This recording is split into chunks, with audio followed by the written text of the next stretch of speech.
अचानक प्लेन का engine fail हो गया और वो तेजी से एक मिस्टीरियस आइलैंड की तरफ गिरने लगा। प्लेन दो हिस्सों में टूटने के बाद असली दहशत तब शुरू होती है जब सर्वाइवर्स को एहसास होता है कि वो किसी आम जंगल में नहीं है। प्लेन का कॉकपिट एक पहाड़ी के पास गिरा होता है, जहां बचा हुआ पायलट होश में आने के बाद सबसे पहले कांटेक्ट करने की कोशिश करता है। वो उस रेडियो ट्रांसीवर को उठाता है जो मोबाइल जैसी दिखती है, ताकि रेस्क्यू टीम को सिग्नल भेज सके। लेकिन बदकिस्मती से वो जगह एक नेस्टिंग ग्राउंड होती है। प्लेन क्रैश की वजह से वहां रखे बड़े बड़े अंडे टूट चुके होते हैं, जिस वजह से वहां की जायंट मदर स्नेक गुस्से में पागल हुई होती है। पायलट जैसे ही सिग्नल भेजने वाला होता है, वो विशालकाय सांप उसके पीछे से निकलता है और एक ही झटके में उसे जिंदा निगल जाता है, जिसके साथ मदद की आखिरी उम्मीद भी खत्म दिखती है। दूसरी तरफ प्लेन का पिछला हिस्सा जंगल के बीच गिरा होता है, जहां बाकी सर्वाइवर्स फंसे हुए हैं। जब लोगों को होश आता है तो नज़ारा काफी दर्दनाक होता है। कुछ लोग प्लेन के मलबे के नीचे दबे होते हैं और उन्हें निकालना नामुमकिन होता है, क्योंकि प्लेन का लोहा बहुत भारी था। भूख और प्यास से बेहाल एक आदमी जब एक पेड़ से अजीब सा दिखने वाला फल तोड़ लेता है, वो फल असल में एक बायोलॉजिकल बम की तरह काम करता है। वो फट जाता है और उसमें से निकलने वाला एसिड उस आदमी को पल भर में खत्म कर देता है। इस घटना से सब डर जाते हैं और उन्हें समझ आ जाता है कि इस आइलैंड का एक एक पेड़ और पौधा भी उनका दुश्मन है। तभी प्लेन की एक स्टाफ मेंबर उन्हें बताती है कि उनके पास सिर्फ एक ही रास्ता है। उन्हें दूर से दिख रहे धुएं का पीछा करके कॉकपिट तक पहुंचना होगा, क्योंकि वहां रेस्क्यू डिवाइस है। इस तरह उनका मौत से भरा सफर जंगल के बीच शुरू होता है। सर्वाइवर्स कॉकपिट की तरफ बढ़ते हैं तो उनका रास्ता एक बेहद घने और डरावने जंगल से गुजरता है, जहां धूप की एक किरण भी जमीन तक नहीं पहुंचती। इस रास्ते पर उनका सामना विशालकाय वीनस फ्लाईट्रैप नाम के फ्लैश ईटिंग फ्लावर्स से होता है, जो किसी शैतानी जाल की तरह चारों तरफ फैले होते हैं। ये फूल इतने बड़े हैं कि एक पूरे इंसान को निगल सकते हैं। जैसे ही सर्वाइवर्स उनके बीच पहुंचते हैं, ये भूखे पौधे अपने कांटों जैसे जबड़ों को तेजी से बंद करना शुरू कर देते हैं। सब लोग अपनी जान बचाने के लिए इधर उधर भागने लगते हैं, लेकिन उनके पास कोई वेपन या तलवार नहीं होती जिससे वो उन मजबूत पत्तियों को काट सके। इस भगदड़ में कई सर्वाइवर्स उन खूनी फूलों की पकड़ में आ जाते हैं और वहीं तड़प तड़प कर मारे जाते हैं। हर तरफ से घिर जाने की वजह से ग्रुप बिखर जाता है और मौत का खौफ उन्हें कॉकपिट तक पहुंचने से रोकने की कोशिश करता है। लेकिन हाउ रेन और बचे हुए लोग सिर्फ भागने के अलावा कुछ नहीं कर पाते। खूनी फूलों के जाल से किसी तरह बच निकलते हैं तो वो भागते भागते एक नदी के किनारे पहुंचते हैं। उन्हें लगता है कि शायद पानी के पास वो सेफ है, लेकिन असली खतरा अब शुरू होता है। नदी के उस पार से उनका सफर ऊंची और पत्थरीली पहाड़ियों के बीच शुरू होता है, जो कॉकपिट तक पहुंचने का आखिरी रास्ता है। ये रास्ता बेहद तंग होता है और चारों तरफ से घनी झाड़ियों और पत्थरों से घिरा होता है, जो एक शिकारी के लिए छुपने की सबसे बेहतरीन जगह है। वहां पहाड़ियों के बीच उनका सामना उस विशालकाय जायंट गिरगिट से होता है, जो इस आइलैंड का सबसे बड़ा इनविजिबल हंटर है। वो गिरगिट पहाड़ियों के पत्थरों और पेड़ों के रंग में इस तरह घुल मिल गया होता है कि वो बिल्कुल दिखाई नहीं देता। अचानक बिना किसी आहट के वो अपनी बहुत लंबी और चिपचिपी जीभ निकालता है और एक सर्वाइवर को हवा में लपेट लेता है। वहां कोई मुकाबला नहीं होता, सिर्फ डर और मौत का सन्नाटा होता है, क्योंकि वो दुश्मन उन्हें एक एक करके खत्म कर रहा होता है। जब सर्वाइवर्स इनविजिबल गिरगिट से बचकर भागते हैं तो वो एक ऊंची और घनी घास वाले मैदान में घुस जाते हैं। गिरगिट किसी वजह से उस घास के अंदर नहीं जाता, शायद इसलिए क्योंकि वहां उससे भी बड़ा कोई खतरा छुपा होता है। घास इतनी ऊंची होती है कि सब लोग एक दूसरे से पूरी तरह अलग हो जाते हैं। वो एक दूसरे को आवाज लगाते हैं और चिल्लाते हैं, लेकिन घास की वजह से ये पता लगाना मुश्किल होता है कि कौन किस दिशा में है। अगर वो इधर उधर भागते तो और भी ज्यादा भटक सकते थे, इसलिए वो लोग जगह पर खड़े होकर जंप करने लगते हैं ताकि घास के ऊपर से एक दूसरे की लोकेशन देख सके। लेकिन उन्हें ये एहसास नहीं होता कि उसी घास के नीचे एक जायंट स्नेक उनका शिकार करने के लिए बिल्कुल तैयार बैठा है। धीरे धीरे उन्हें जमीन पर सरसराहट और खतरे का एहसास होने लगता है, लेकिन तब तक बहुत देर हो चुकी होती है। वो सांप अचानक हमला करके बचे हुए लोगों को मारना शुरू कर देता है।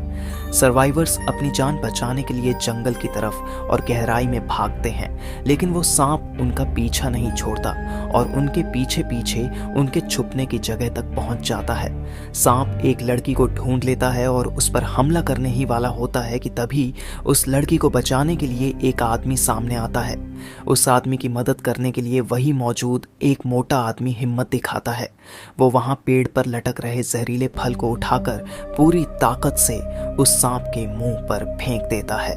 फल टकराते ही ब्लास्ट होता है और उसका तेज तेजाब सांप को बुरी तरह जख्मी कर देता है, जिस वजह से सांप वहां से भाग जाता है। रात बिताने के लिए सर्वाइवर्स को एक गुफा मिलती है जो उन्हें सबसे सुरक्षित जगह लगती है। गुफा के पत्थरों पर कच्चा तेल लगा होता है, लेकिन बिना किसी माचिस या लाइटर के आग जलाना मुश्किल होता है। तभी सन अपने पास रखा एक ड्रिंक का कवर निकालता है जो उसकी उस दोस्त ने दिया था जिसे वो एक तरफा प्यार करता है। उसी मेटल कवर का इस्तेमाल करके पत्थरों से चिंगारी निकालता है और आग जला लेता है। रात के अंधेरे में अचानक गुफा के बाहर से एक चमकती लाइट आने लगती है। रेस्क्यू टीम की उम्मीद में सन, द च्वांग और एक और साथी बाहर चेक करने जाते हैं, लेकिन बाहर कोई मदद नहीं, बल्कि एक भयानक जायंट मेंढक होता है जिसके सर पर एक बल्ब की तरह चमकने वाला गोला होता है जो शिकार को लुभाने के लिए चमकता है।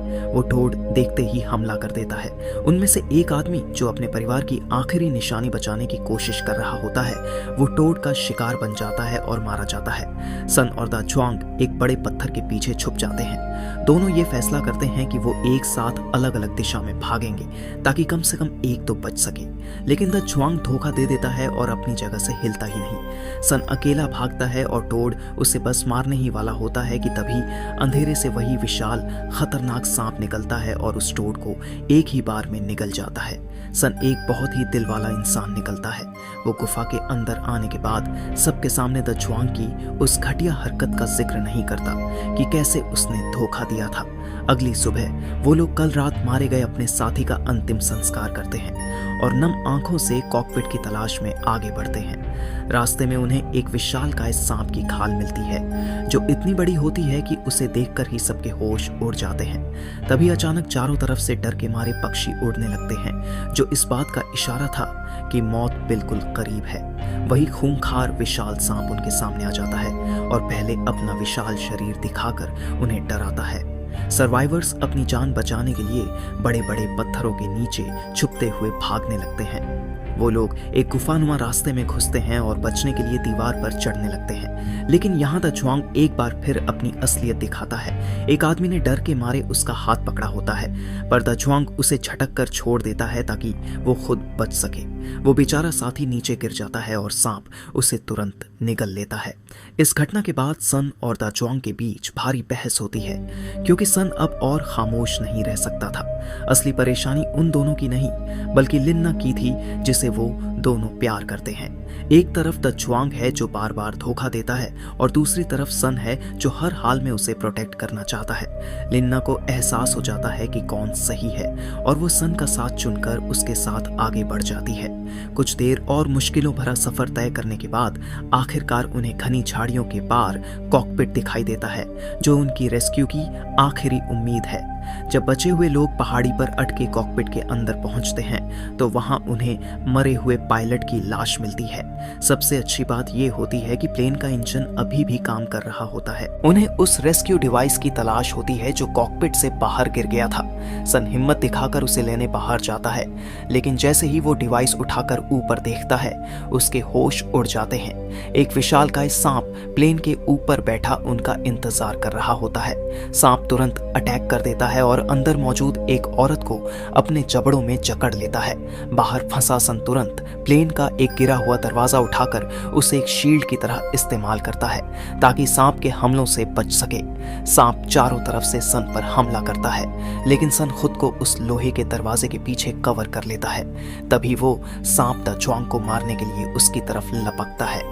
उसी वक्त वो औरत जिसे सांप ने पकड़ा होता है अपनी पूरी जान लगाकर प्लेन का इंजन ऑन कर देती है। इंजन स्टार्ट होते ही वो सांप उसकी भारी सक्शन में फंस जाता है और देखते ही देखते इंजन उसे अंदर खींचकर खत्म कर देता है। सबको लगता है कि अब सब ठीक है और वो बच गए हैं, लेकिन तभी सबसे बड़ा धोखा होता है। इस आइलैंड का सबसे विशालकाय और खूंखार मदर स्नेक ऊपर से अचानक प्रकट होता है। वो इतनी तेजी से हमला करता है कि दाजुआंग को भागने का मौका तक नहीं मिलता और वो विशाल सांप उसे एक ही बार में जिंदा निगल जाता है। जब वो विशाल सांप दाजुआंग को निगलने के बाद सन और उस लड़की लिन्ना की तरफ बढ़ता है तो उनके पास भागने का कोई रास्ता नहीं बचा होता। सन को पता होता है कि वो इस विशाल सांप से लड़ नहीं सकता, इसलिए वो प्लेन के बचे हुए ओनियल का इस्तेमाल करने का फैसला करता है। वो तेजी से कॉकपिट के फ्यूल टैंक से ओनियल निकालकर जमीन पर बिखेर देता है, एक लंबी लकीर बनाते हुए जो सीधा उस मदर स्नेक की तरफ जाती है। जैसे ही सांप उन पर आखिरी हमला करने के लिए आगे बढ़ता है, सन उस ओनियल में आग लगा देता है। आग इतनी तेजी से फैलती है कि वो पूरा रास्ता एक जलते हुए जाल में बदल जाता है। सांप आग की लपटों में घिर जाता है और दर्द से तड़पने लगता है। इस अफरा तफरी का फायदा उठाकर सन उस लड़की का हाथ पकड़ता है और वो दोनों तेजी से भागकर एक सुरक्षित गुफा के अंदर छुप जाते हैं। बाहर धमाका होता है और आग की वजह से वो रास्ता पूरी तरह ब्लॉक हो जाता है, जिससे वो विशाल सांप उन तक नहीं पहुंच पाता। इस पूरे सफर में काफी लोग मारे गए और अंत में सिर्फ 2 बच पाए।